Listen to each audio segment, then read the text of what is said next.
For decades, North Korea has been known as one of the most secretive and controlled countries on Earth. But what if there are places where life is even more restrictive and even less understood? Nations where surveillance is constant, information is tightly controlled, and the outside world rarely gets a glimpse of what truly happens inside.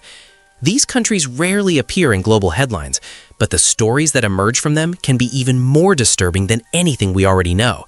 And once you start uncovering the truth, the reality becomes hard to believe. Join us and let's discover the country many believe may be even worse than North Korea. Let's go. Number 1. Dushanbe Soviet architecture, the buildings that reveal who really built this country.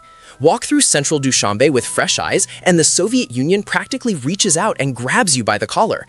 The wide ceremonial boulevards, built not for traffic flow, but for military parades and the theatrical display of state power. The identical concrete apartment blocks, repeating in rows across entire neighborhoods. The enormous public squares, designed to make the individual feel small and the state feel enormous. None of this was accidental. Every stone was placed with political intention. Tajikistan became a Soviet republic in 1929, and for the next 6 decades, Moscow made every significant decision: what crops to grow, what industries to build, what language to teach in schools, and how to define Tajik identity itself. Soviet planners transformed this mountain territory into a cotton production zone, diverting rivers, destroying the Aral Sea in the process, and building an agricultural economy designed entirely to serve Moscow's needs, rather than local well-being. The infrastructure they left behind is a double-edged inheritance. The dams generate electricity when they work. The irrigation canals water the fields when they're maintained. The apartment blocks house millions, in conditions that have deteriorated steadily since maintenance budgets collapsed with the USSR. Soviet engineers built for Soviet supply chains that no longer exist, using spare parts that can no longer be sourced, for systems that nobody trained the next generation to operate. Rahman's government has layered its own aesthetic on top of the Soviet base: gold-domed government palaces, the absurdly tall flagpole, marble facades on ministerial buildings. The combination creates something genuinely strange: Stalinist bones dressed up in post-Soviet nationalist decorating, a city trying simultaneously to forget and to imitate its colonial master. Russian influence didn't end with the architecture. Russian military bases operate on Tajik soil under a basing agreement. The Russian language remains essential for higher education and formal business. Economic dependency on Russia through labor migration, energy, and trade means that Moscow's relationship with Dushanbe looks less like a partnership between former equals and more like an arrangement where the debt never gets fully paid. Conoce el país que es peor que Corea del Norte. No lo vas a creer. Number 2. Wakhan Corridor, Tajikistan, the forgotten strip of land that borders 4 countries. Pull up a map of Central Asia and look carefully at the northeastern edge of Afghanistan. There's a thin finger of land stretching east, narrow, almost absurd in shape, that separates Tajikistan from Pakistan. That strip is the Wakhan Corridor, one of the strangest geographic features in the world, and the communities living along it on the Tajik side exist in a state of isolation so complete that visiting them feels like stepping into another era entirely. The corridor was drawn deliberately by British and Russian empires in the 19th century as a buffer zone, a sliver of Afghan territory specifically designed to prevent direct contact between the 2 rival colonial powers. The people who lived there weren't consulted. The borders were drawn around them and over them, dividing ethnic communities, cutting ancient trade routes, and creating one of the most logistically complicated border zones on Earth. On the Tajik side, Waki communities live at altitudes between 3,000 and 4,500 meters, herding yaks and sheep across summer pastures that are completely snowbound for 5 or 6 months per year. The Waki language, an ancient Eastern Iranian language, has no official writing system and is transmitted entirely through oral tradition. When the elders die, the language shrinks. Linguists are racing against time to document it properly. The border with Afghanistan here runs along the Panj River. Families on opposite banks share the same ethnicity, the same language, and in some cases the same bloodlines, divided by a river and a political boundary imposed by foreign empires more than a century ago. They can see each other. Occasionally they can shout across the water. Visiting requires crossing through official borders hours away. For the small number of adventurous travelers who make it here, the experience is extraordinary.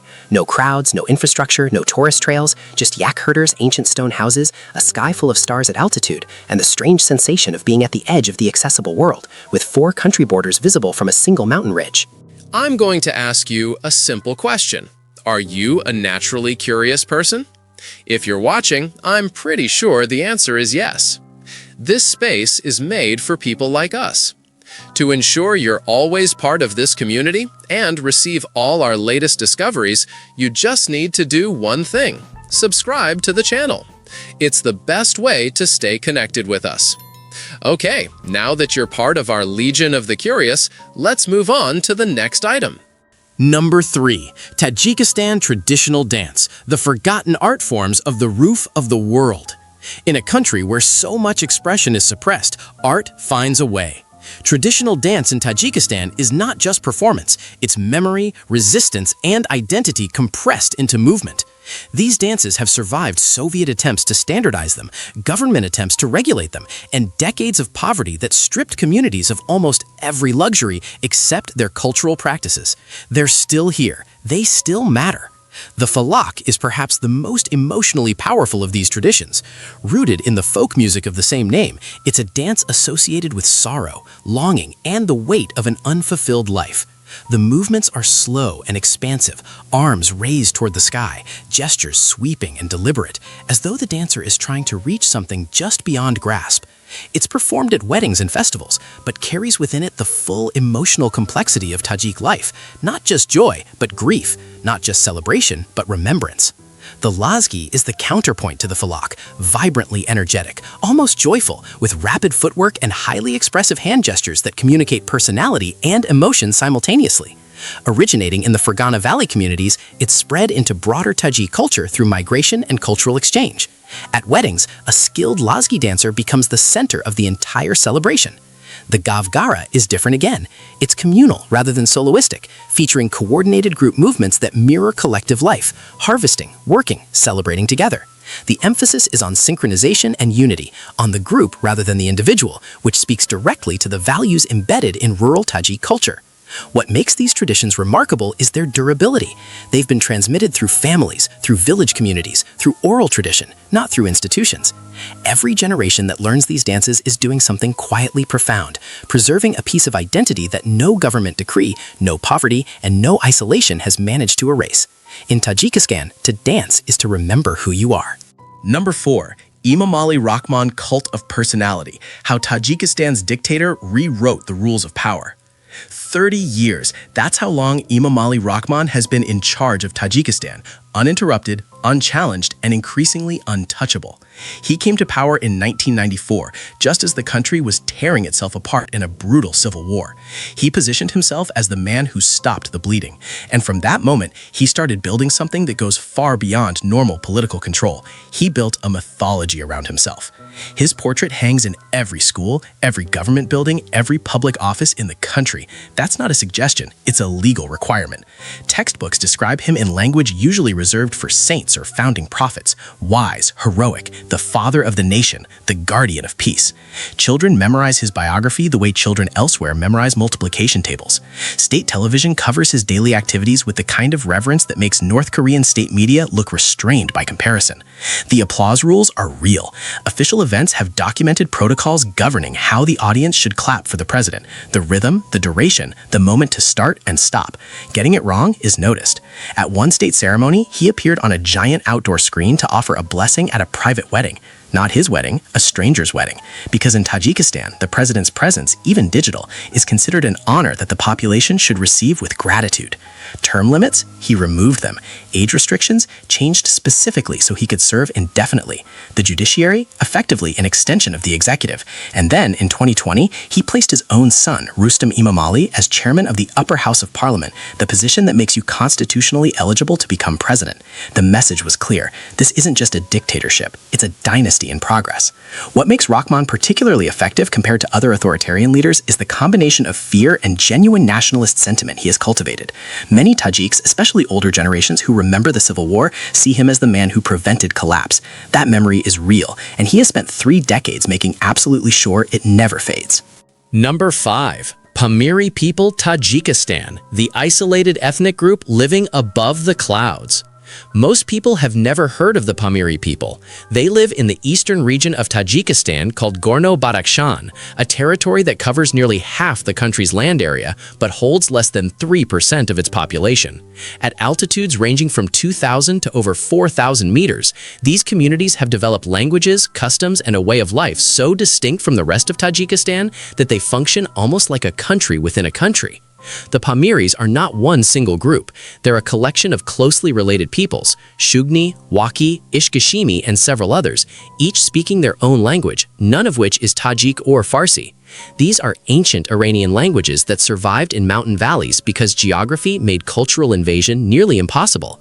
When the Silk Road traders passed through centuries ago, the Pamiri communities watched from the heights and stayed separate. Their religion is different too. While the rest of Tajikistan is predominantly Sunni Muslim, the Pamiris follow Ismaili Islam, a minority Shia branch led by the Aga Khan, who is revered almost as a living saint in these communities. The Aga Khan Development Network has invested heavily in Gorno-Badakhshan, funding schools, hospitals, and infrastructure that the central government in Dushanbe mostly neglected.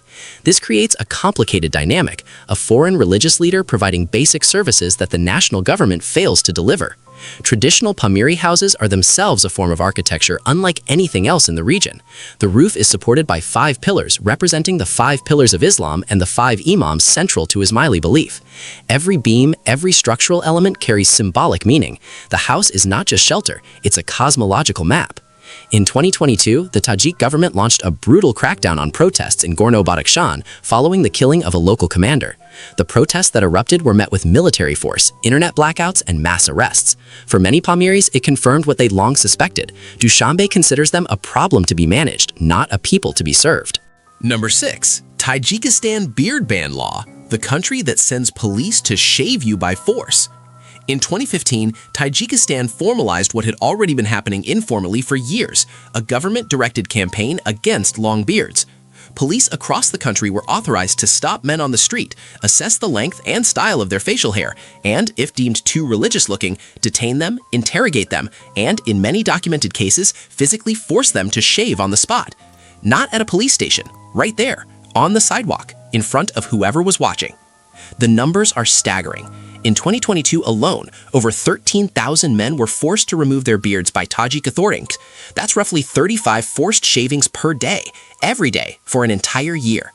Government officials defended this as a counter-extremism measure, arguing that long beards and the style associated with Salafi Islam signal radicalization.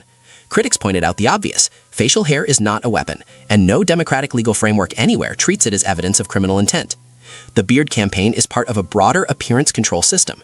Women face parallel pressure over religious dress. The hijab has been increasingly discouraged through employer mandates, school regulations, and direct police harassment, particularly for younger women. Black robes, niqabs, and clothing the government labels as foreign or Arab style are treated as signs of dangerous outside influence. The government calls this preserving national identity. Human rights organizations call it state control of the female body. Even the hair of schoolboys has been regulated. Schools across the country have enforced strict rules on hair length and style for male students, with boys sent home or denied entry for haircuts deemed inappropriate by school administrators working under government guidelines. What makes all of this particularly striking is the combination of control over appearance alongside genuine poverty. Police officers who could be focused on corruption, crime, or actual public safety are instead stationed on streets measuring beard length. The government's priorities become unmistakably clear, not in what it says, but in where it sends its enforcers. Number 7. Rustam Emomali, Tajikistan, the president's son being groomed to inherit a country. This is how you build a dynasty when you can't call it one. You take your son, you give him increasingly powerful positions, mayor of the capital, head of the anti-corruption agency, leader of the National Olympic Committee. You change the constitution so the minimum age to become president drops from 35 to 30, which happens to be exactly your son's age at the time. Then you make him chairman of the upper house of parliament, the one position that makes him constitutionally eligible to become president the moment you step aside. And you do all of this in plain sight, daring anyone to say something about it. Rustam Emomali, Emomali Rahman's son, is currently positioned as the next president of Tajikistan. This has not been formally announced. It doesn't need to be. The trajectory is unmistakable to everyone inside and outside the country. Tajikistan, a republic by legal definition, is in the process of becoming a hereditary autocracy, joining a small global club that includes North Korea and a handful of others. Rustam's public profile is carefully managed. He appears at sporting events, at international forums, at state ceremonies, always dignified, always measured, never overshadowing his father, always visible enough to be normalized as a figure of authority.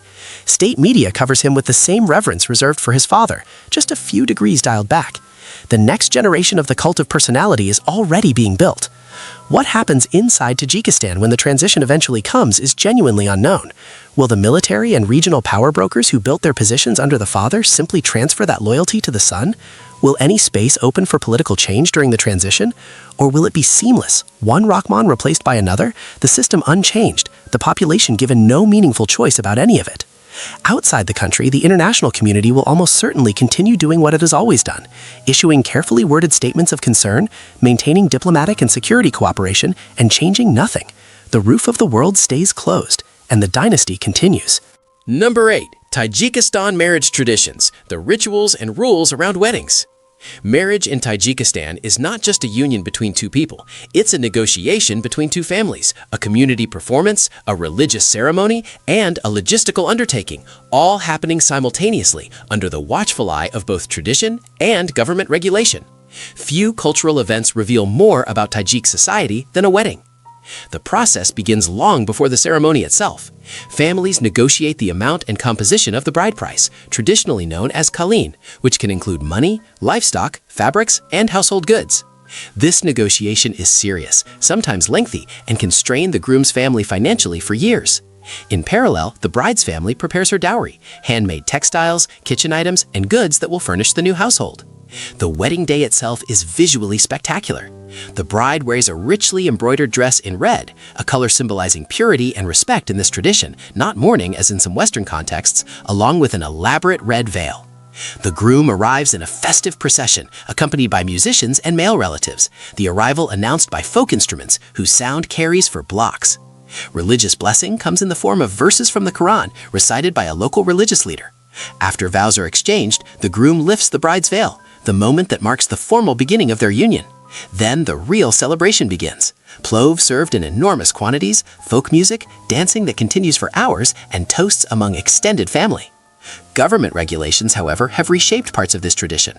Legal caps on wedding guest counts and spending limits were introduced to prevent the financial escalation that was pushing families into serious debt. In some rural communities, women are still evaluated on domestic skills before the wedding, cooking and embroidery serving as unofficial qualifications for marriage. The ceremony is joyful, but it carries within it all the pressures and expectations that defined women's lives in this society. Number 9. Islamic Renaissance Party Tajikistan, the banned political party whose leaders vanished overnight.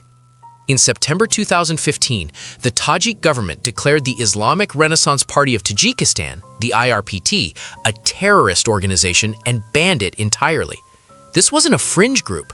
The IRPT had been one of the country's most significant political parties, a key signatory to the 1997 peace agreement that ended the Civil War, and the only explicitly Islamic political party operating legally in all of the former Soviet Union. One announcement, and it was gone. What followed the ban was swift and brutal. Party leaders were arrested on charges ranging from terrorism to attempted government overthrow. Deputy Chairman Mohammad Ali Hayat was sentenced to life in prison. Other senior members received sentences of 20 to 28 years. Those who had the foresight to leave the country before the crackdown landed from exile as their colleagues disappeared into Tajikistan's penal system. The government's justification that the party had connections to armed groups and was planning violence was rejected by international observers, the UN Special Rapporteur, and human rights organizations who reviewed the available evidence. The trials were closed to the public. Defense lawyers reported being pressured. Confessions, critics argued, were coerced. What made the IRPT particularly threatening to Rahman had nothing to do with terrorism. The party was educated, organized, moderate, and genuinely popular in parts of the country. It represented exactly the kind of legitimate political opposition that an authoritarian system cannot tolerate, not because it's violent, but because it's credible. Since the ban, practicing Muslims in Tajikistan have lived under heightened surveillance. Religious education outside state-approved institutions is restricted. Children under 18 are legally prohibited from receiving religious instruction. Young people caught with certain Islamic content on their phones face questioning. The IRPT's destruction wasn't just the elimination of a party. It was a message to every religious Tajik about the limits of permitted belief. Number 10. Tajikistan journalist persecution. What happens when you report the truth here? Khairulo Mirsaidov thought he was doing his job. In 2017, the journalist filmed a video message addressed directly to President Rahman, describing corruption at the local government level, misuse of public funds, theft, the kind of thing reporters are supposed to expose. Within weeks, he was arrested. The charges? Inciting national unrest, misuse of public funds himself, and tax fraud. He was sentenced to 12 years in prison. International press freedom organizations called it a textbook case of retaliation journalism. The Tajik government called it justice. Mir Saidov's case is not an exception, it's the pattern. In Tajikistan, journalism that contradicts the official narrative is treated as a security threat, not a protected profession. The Committee to Protect Journalists and Reporters Without Borders have documented case after case of reporters imprisoned, beaten, threatened, or forced into exile for publishing factual information the government found inconvenient. The tools used against journalists are as varied as they are predictable. Tax investigations, drug charges, extremism accusations, defamation suits filed by officials, license revocations for media outlets. None of these require proof of actual wrongdoing. They just require a prosecutor willing to sign paperwork. And in Tajikistan, prosecutors do what they're told. Independent digital media has tried to fill the vacuum. Outlets like Asia Plus operate with significant self-censorship to avoid closure, threading the needle between informing the public and staying alive as organizations. Their reporters know that some topics, the president's family, corruption at the top, the Pamiri situation, are simply off limits regardless of available evidence. Foreign correspondents face a different set of obstacles: visa denials, travel restrictions inside the country, mandatory government minders during official visits, and the occasional detention and deportation. Covering Tajikistan from the outside is hard. Covering it from the inside, honestly, is genuinely dangerous. And that's exactly how the government likes it. Number 11. Rogun Dam, Tajikistan, the controversial mega project that could change Central Asia forever. Somewhere in the Vaksh River Valley, workers are building what may become the tallest dam in the world. The Rogun Dam, when completed, will stand at 335 meters, taller than the Eiffel Tower, taller than every other dam currently in existence. The Tajik government has been trying to build this thing since the Soviet era, when construction began in the 1970s and then stalled, restarted, flooded, and stalled again. Decades later, it's still going up, and the countries downstream are watching with serious alarm. The math behind Rogun is genuinely staggering. When fully operational, it would generate approximately 3,600 megawatts of electricity, more than twice Tajikistan's current total power generation capacity. For a country where power cuts are a routine winter experience, where entire cities lose electricity for 12 to 16 hours a day during cold months, this isn't just an infrastructure project, it's potentially transformational. It could end energy poverty for millions of people. But the politics around Rogun are explosive. Uzbekistan, directly downstream and dependent on the Amu Darya watershed for irrigating its cotton fields, has historically opposed the project with intensity bordering on desperation. Former Uzbek President Islam Karimov called Rogun a potential weapon of mass destruction, an accusation that tells you everything about how existential water security feels in this region. If Tajikistan controls the flow, Uzbekistan's agriculture is at the mercy of decisions made in Dushanbe. The diplomatic tension eased somewhat after Karimov's death in 2016, and Uzbekistan's current leadership has taken a more pragmatic approach. But the underlying issue hasn't disappeared. Water sharing in Central Asia is a zero-sum calculation that no amount of diplomatic language fully resolves.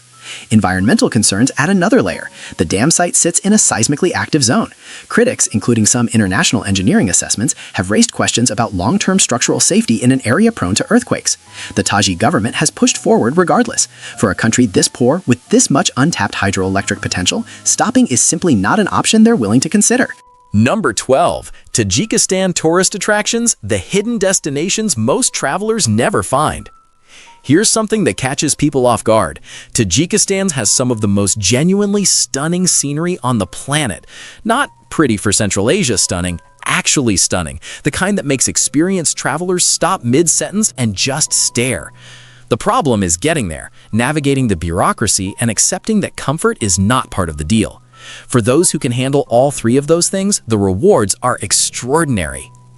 Iskanderkul Lake sits at 2,195 meters in the Fan Mountains, fed by glacial meltwater so cold and clear it looks digitally enhanced. Local legend says Alexander the Great, Iskander in Persian, camped beside it during his Central Asian campaigns. Whether that's true or not is debatable. What isn't debatable is the color of the water, which shifts between deep turquoise and emerald depending on the light, surrounded by pine forests and rock faces that drop straight into the surface. The Fan Mountains themselves are one of the great undiscovered trekking destinations in the world. 7 lakes cluster together in a single valley, each a different shade of blue or green due to varying mineral content. In peak summer, small groups of adventure travelers make the circuit. The rest of the year, local shepherds have it entirely to themselves. Hisar Fortress, just west of Dushanbe, is the most accessible historical site in the country. Originally a mud brick citadel commanding a strategic valley crossing, it was rebuilt multiple times over centuries, used by various rulers and empires, and converted into a Soviet-era archaeological site after independence. The ruins are significant. High walls, ancient mosques, caravanserai remains, all set against a backdrop of dramatic hills. Murghab, a remote town in the eastern Pamirs at 3,600 meters, is the highest altitude settlement in Tajikistan and the last significant stop before the Chinese border. It exists in conditions most urban people would find extreme: thin air, cold even in summer, virtually no vegetation, and an economy built around yak herding and the occasional desperate traveler who's made it this far along the Pamir Highway. For those travelers, Murghab feels like the end of the earth in the best possible way. Number 13, Ismail Samoni Peak, Tajikistan, the deadliest mountain climb in Central Asia. At 7,495 meters above sea level, Ismail Samoni Peak is the highest point in Tajikistan and one of the most brutal mountaineering challenges on the planet. During the Soviet era, it was called Communism Peak, a name chosen deliberately to make the mountain feel like a propaganda symbol as much as a geographic feature. After independence, Tajikistan renamed it after a medieval ruler considered the founding father of the Tajik nation. The mountain didn't get any easier after the name change. What makes this climb so dangerous isn't just the altitude, it's the combination of extreme cold, unstable ice fields, violent storms that arrive without warning, and the near total absence of rescue infrastructure. Getting a helicopter to that elevation is nearly impossible. If something goes wrong near the summit, you're on your own. Several climbers die on or near the peak every decade, and many bodies have never been recovered. The mountain keeps what it takes. The route to the summit crosses the Pamir Plateau, often described as the roof of the world. This plateau sits at a base elevation of over 4,000 meters, meaning even the starting point of the climb would cause altitude sickness in most people. The landscape up there is almost alien, flat, windswept, brown, with a sky that looks a shade darker than normal because there's simply less atmosphere above you. For elite alpinists, Ismail Samoni is considered a serious objective, harder than many mountains in the Himalayas because of its technical ice routes and the extreme remoteness. There are no commercial guided expeditions here, no Sherpa networks, no base camp tea houses. What there is, raw mountain, permanent glaciers, and silence so complete it becomes its own kind of pressure. The surrounding Pamir range holds dozens of peaks above 6,000 meters, making this region one of the most concentrated high-altitude environments on Earth. Tajikistan sits on top of the world, literally, and the view from up there, for those who survive it, is reportedly unlike anything else on the planet. Still curious? Then don't stop now. The next mystery is already waiting for you. Just click the video on screen. I saved it just for you. See you there, curious one.